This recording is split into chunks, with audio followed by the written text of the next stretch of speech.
Today's scenario involves Alex and Priya, a couple who are wanting to take a year off of work to take a once-in-a-lifetime language immersion trip to Peru. So we're going to start them off with a 5-year plan.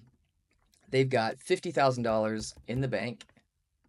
They do have some investments. They've got $90,000 in their 401ks at about 6.5% annual rate of return expected.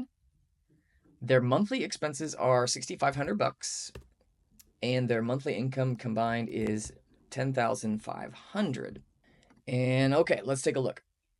They want to take a whole year off for their sabbatical. They're going to do it next year. So let's create that event. So we're going to call this sabbatical year. And in 2026, their income is going to drop to $0. The other piece about this is that they're going to have increased expenses for their travels. They're going to have flights. They're going to have different things to worry about.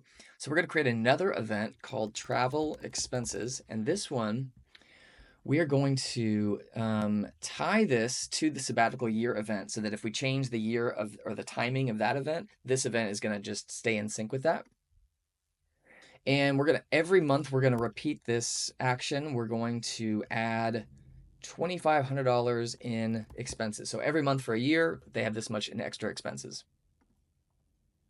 All right, and now we need to set up their return back to work. So let's create one more event here called Back to Work, which is going to happen 1 year after the sabbatical starts.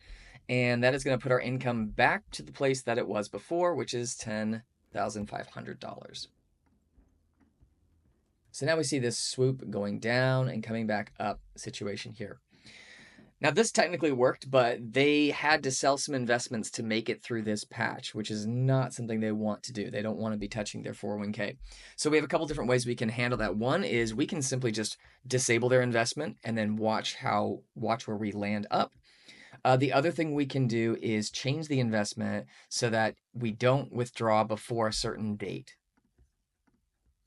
And that's going to stop us right there where we need to be. So maybe they can't go in 1 year. Maybe we need to push this sabbatical out just a little bit farther. So let's go back into the sabbatical year and we're going to say, let's go 1 more year, 2027. And because the travel expenses is tied to that, that one's already updated, but the back to work event, we need to move that out by 1 more year. And let's take a look at this. Okay, so that worked pretty well. We ended up holding $38,000 in the bank at the time at the lowest point. So we could probably move that sabbatical a little bit closer. So one more time here, let's go into the sabbatical and we're going to take that back 1 year, but maybe move it up to September of 2026. And then we got to make our corresponding adjustment here for when we go back to work.